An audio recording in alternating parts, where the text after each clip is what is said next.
আজকে একটা গল্প বলবো, শুনবা? হ্যাঁ বলো। একটা ছেলে ছিল যে তার নিজের চেয়েও একটা মেয়েকে বেশি ভালোবাসতো। তারপর? একদিন তাদের মাঝে ঝগড়া হয়। ঝগড়াটা ছোট ছিল, কিন্তু নীরবতাটা ভয়ঙ্কর।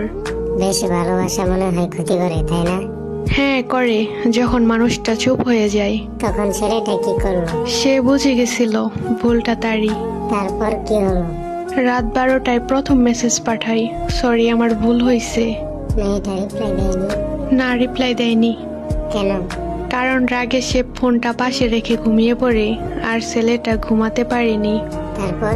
একটার পর একটা কল আর মেসেজ দেয়, স্ক্রিনে রিং যায় আর কেটে যায়। তাও রিপ্লাই দেয়নি? না, প্রতিটা রিং এর সাথে ছেলেটার বুক একটু একটু করে ভেঙে যায়। সে থামেনি? থামেনি। রাত 3টার পর আবার মেসেজ দেয়, একটু কথা বলো প্লিজ, আমি ঠিক হয়ে যাব।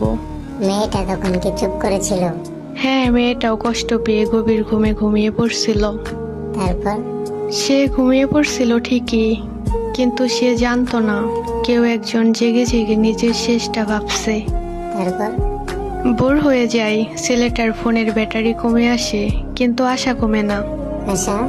হ্যাঁ, সে ভেবেছিল সকাল হলে ঠিকই দেখবে, ঠিকই ফোন দেবে। তারপর? সকাল 10টায় মেয়েটা ঘুম থেকে ওঠে, একসাথে সব মেসেজ দেখে, মিসড কল দেখে, আর হাত কাঁপতে থাকে। সে তো সঙ্গে সঙ্গে কল দেয়নি, তাই না? দেয়, বারবার দেয়, মেসেজও পাঠায়, আমি ঘুমিয়েছিলাম, সরি, এখন কথা বলো প্লিজ। ফোন ধরেনি? না, কারণ তখন ফোনটা বেজে উঠছিল নিঃশব্দ ঘরে। কেন?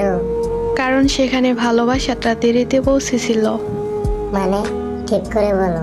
মানে ততক্ষণে ছেলেটার নিথর দেহ ফ্যানের সাথে ঝুলছিল।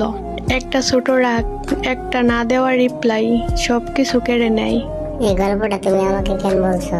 কারণ গল্পটা শুধু গল্প না, এটা একটা সতর্কবার্তা। কিসের?